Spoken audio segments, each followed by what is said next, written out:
Hi, I'm back with another video, and this one is super interesting. I've been for a DEXA body scan. I also had a 3D body scan, and the results are really quite interesting. So I've got to see exactly what's happening inside my body over the last 6 or 7 months since I've been taking Mounjaro and living with a calorie deficit. It goes really in depth. I can see where all my fat is, what the fat levels are, what my lean muscle mass is. I've got a really good plan going forwards, and I can see what I need to do. Join me in this video. I hope you find it's interesting, and if you've ever thought about getting a DEXA scan before, I've got a discount code to offer you too. Hope you find it interesting. Thanks.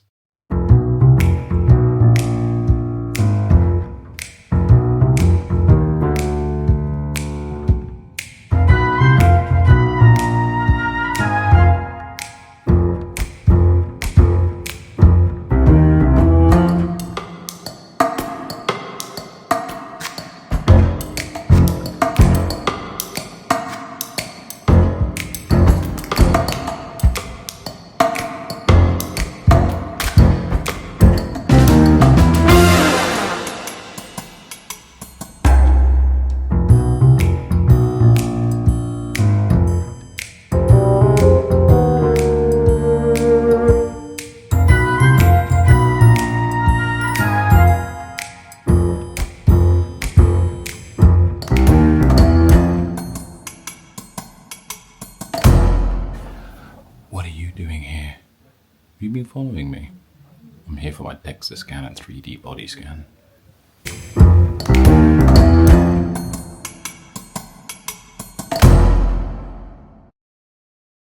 So we've got the 3D bundle today. Yeah. We're doing. So it's going to be that DEXA scan, as well as that 3D body scan. Brilliant. We'll do so I'll do the 3D first, then we'll do the DEXA. Okay. The scanning's really quick. The main chunk of the appointment is going to be going through that report. Brilliant. Everything we're going to talk about, everything we pick up. Okay. I've got a few questions to go through before we get started. Sure. Crack on. Yeah, let's go for it.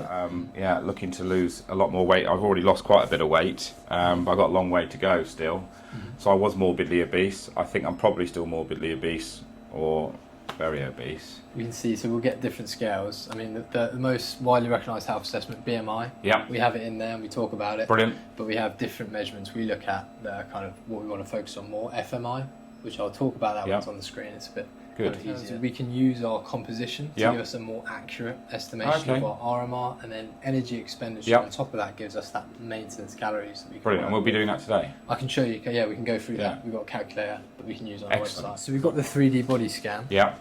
The DEXA is a 2D image. We use the 3D body scan because it gives us that volume and circumferences, so we can see changes in different areas in a 3D form. Yeah. The most accurate thing for that is skin tight clothing. Right. Or in terms of less clothing we have, the better, essentially. All right. So a lot of men like to do it in basically just no in their shirt boxes, and in their boxes, basically. All right, that's fine. Any questions on those? No, that's all good. Thank you very much. Cool. Then we are all set to go. Stand upright and look straight. Do not move. The measurement starts now. Your weight is 150.75 kilograms. Hands in a fist position. Yeah. And then it's going to be in an A kind of stance like that. So our hands are out just like that, and it's holding that position, keeping our head up, looking straight, and then just holding that position. It's going to be 30 seconds, really quick. Okay.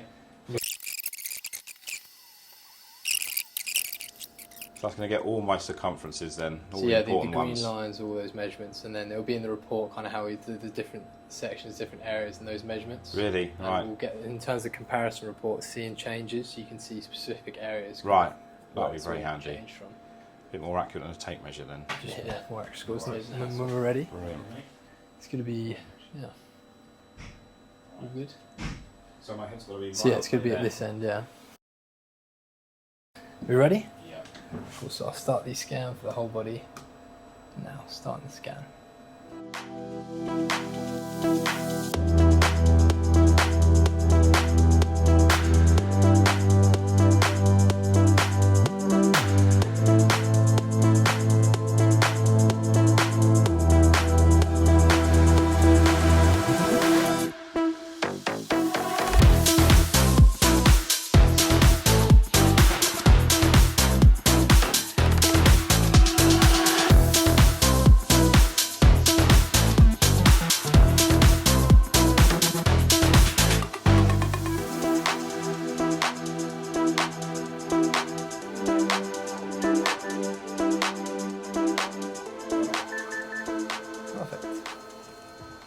the scan all done, Dominic.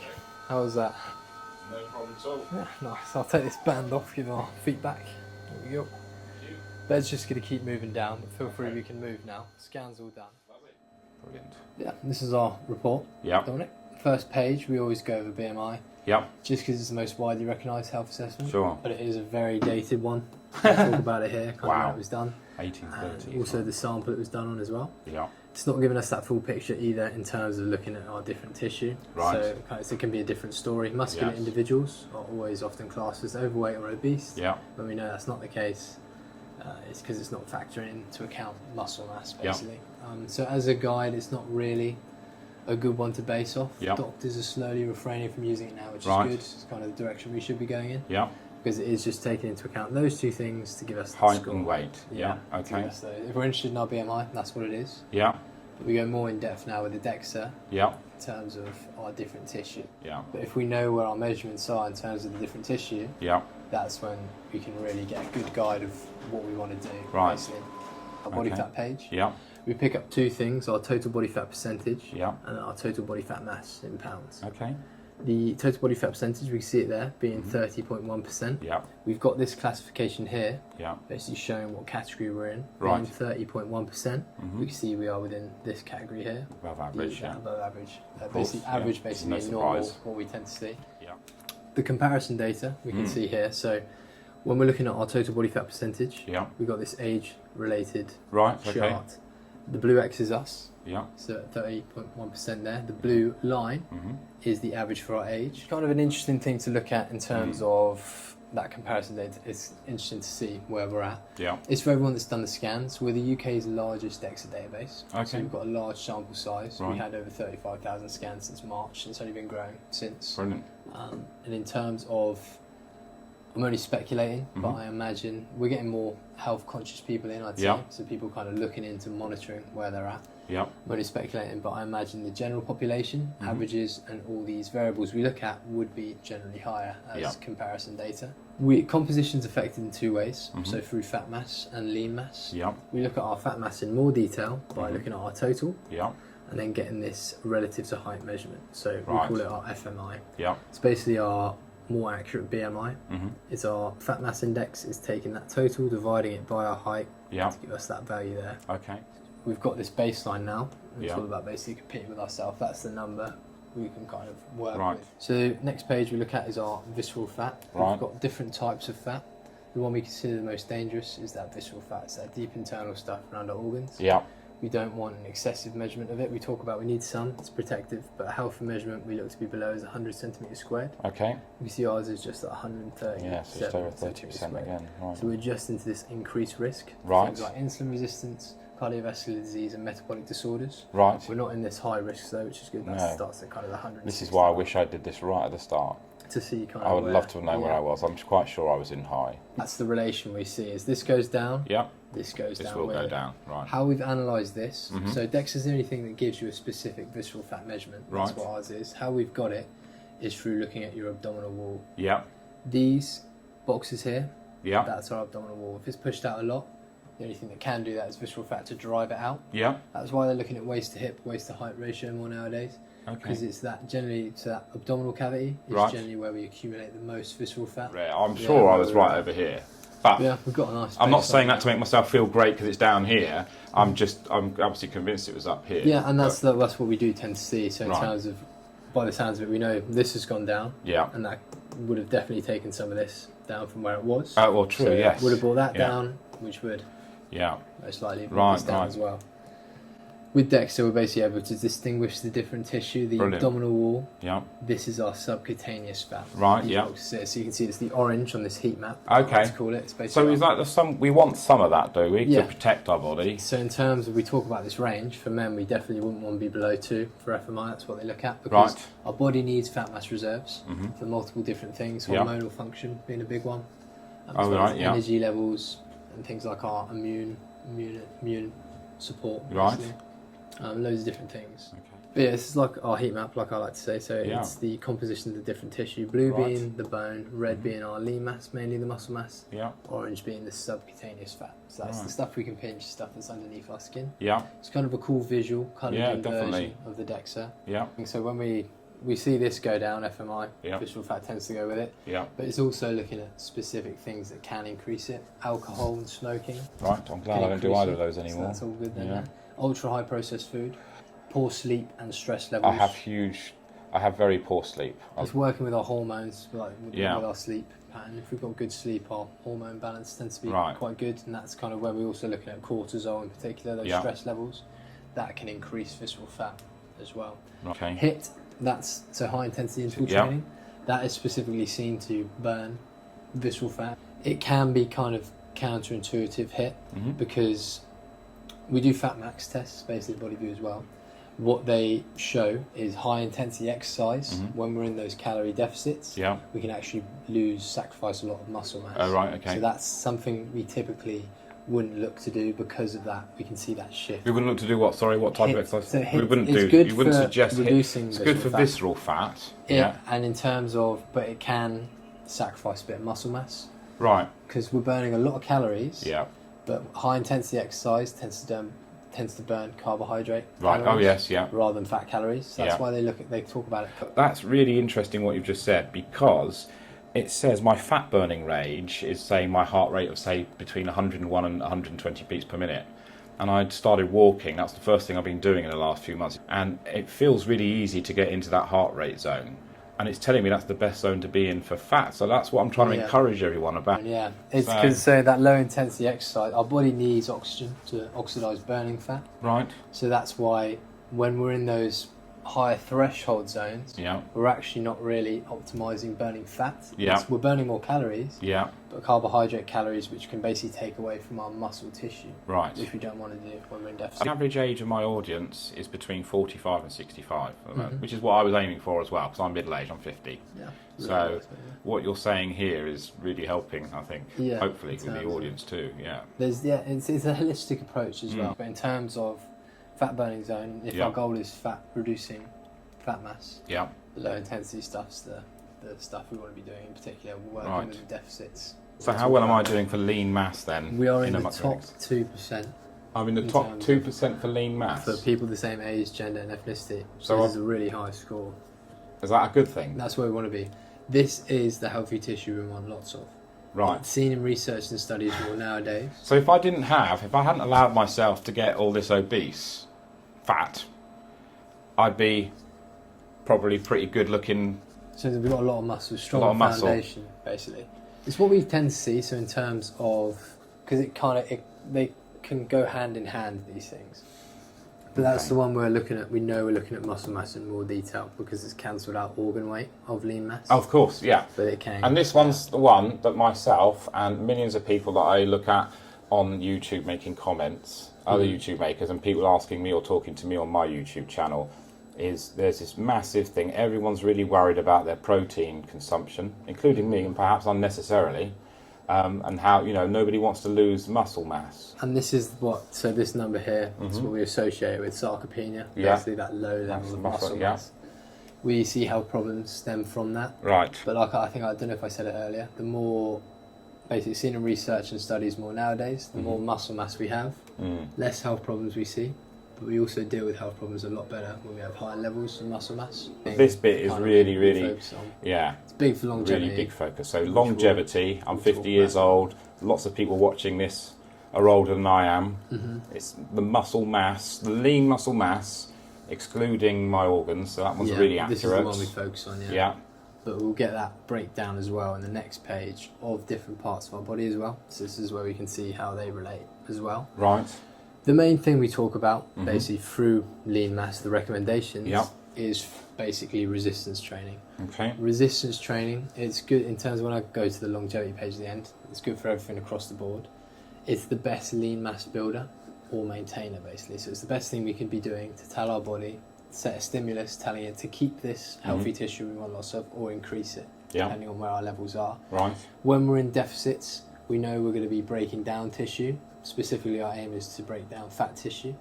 and maintain this Yeah. healthy tissue as much as we can. Yeah. It's common to see when we're in deficits we can lose both, but we want majoritively to be fat mass. Yeah. That's our goal. So seeing that you're looking at this now, and obviously the figures there for me to see as well, I'm really at quite a high end, in a good place compared to other 50-year-old males. So I'm in the top 5% of 50-year-old males for that. Yeah. Okay. So that, I'm really pleased to see that because I've lost nearly 100 pounds, 7 stone, since February. So I've been sitting there at home thinking, oh my God, how much of that? And lots of people comment that would say, oh, most of that will probably be muscle. That, and I'm like, I haven't got a clue. I don't really know. I only know how I feel. We could be doing all the resistance training in the world. Yeah. If we don't have protein, we're not going to basically make this tissue we want. Muscle, basically. It's another stimulus, so it will alone tell the body to prioritise our lean mass. Right. But it gives us the building blocks to actually build it and make it, basically. Like how many grams of protein I should be consuming. But you can see how high our lean mass is at. And for our goal in particular, it's those deficits. So in reducing our fat mass, it's just going to be maintaining this. Okay. It's more important to have high protein because we're in that breaking down phase, basically through a deficit. So the more we have, the better, basically, as long as we're in that good calorie range. But in terms of a daily guide to go on, the 1.2 can be a good one per kg. Okay, 1.2, yeah. I'm doing about 150 grams per day of protein. Yeah, that's the perfect stuff that's going to basically maintain this as much as possible. Right, which is hopefully one of the reasons why, or probably why I'm still up there. Yeah. Good. What we see here, so we're right-handed. I am right-handed, yeah. That's what we tend to see. It's common to see. Lean mass, so the dominant side tends to do more work. It picks up more lean mass that way. Right. So we can see a slight imbalance, favoritism towards that right side for our arms. In terms of our legs, though, we are pretty symmetrical. Oh, that's good. It's very rare to be bang on. You can see we're pretty much almost there. That's really good. Here's the next one. So this is kind of my favourite page. Oh, right, okay. It's all the numbers and the data. Yeah. Everything we picked up today. Yeah. It's looking at every different area of our body and then the different tissue in each area. So our lean mass, our fat mass, and then our bone mass. Right. If we add all these up, we get the total mass for that area, and then the percentages of that total mass. So it's also a cool way of looking at composition across different areas of our body. Right. Either where we like to store majority of our fat mass or our most well-developed lean masses. Okay. But like I was saying, kind of with the visual, where we tend to store majority of our fat mass for men is around this area. So kind of the bum, hips and thighs going into that android section, the classic kind of love handles for men. That's where we'll store the majority of it. It's always the last place we'll tend to lose it. Right, but so this is my scan now. Body scan. So we get a front and side view. Yeah. What we look at is these green lines are the measurements we look at. So we use these for comparison reports as well to see changes in specific areas. Yeah. We look at it in centimetres, it's a more granular look, so you can see those changes. In terms of our goal of if it's decreasing fat mass, reducing FMI, we can see the measurements where they'd basically the 3D cut out where it would change from. So with our bone density, we get two scores. We get a Z score and a T score. Okay. A Z score is comparing it to people the same age, gender and ethnicity. It's basically how well we're doing for our age. You can see our Z score there, 0.1. Yeah. The average for our age being that 0 mark. That's the age-related score. The one we focus on in particular for bone health is the T score. Right. So we can see where our T score is there, 0.0. Right. A T score is when we're getting compared to a 25-year-old. Oh, right. It's around that age we fully develop as a skeleton. Right. And we can see that average 25-year-old basically being on that 0 mark. Right. How we got these scores is through this. So this is our DEXA image. Right. So the yellow lines, we go through the joints to give us our arms. Oh, right, yeah. We go through the femur, the neck of the femur to give us our legs, and then everything in there is the trunk area we talk about. Right. That's how we split the body up. And in terms of how the DEXAs work, through the use of radiation, the denser the tissue, the more it absorbs. So the denser the tissue, the more radiation it absorbs. So that's why bones are always the brightest. Ah, right. The grey stuff around the bone, that's our red from the heat map, our lean mass. Yeah. So mainly the muscle mass. That's saying muscle weighs more than fat. It's a denser tissue. Right. So it absorbs more, appears a bit brighter than the subcutaneous stuff, which is the faded stuff just on the outside. The final page of our report is our longevity page. Oh, right, okay.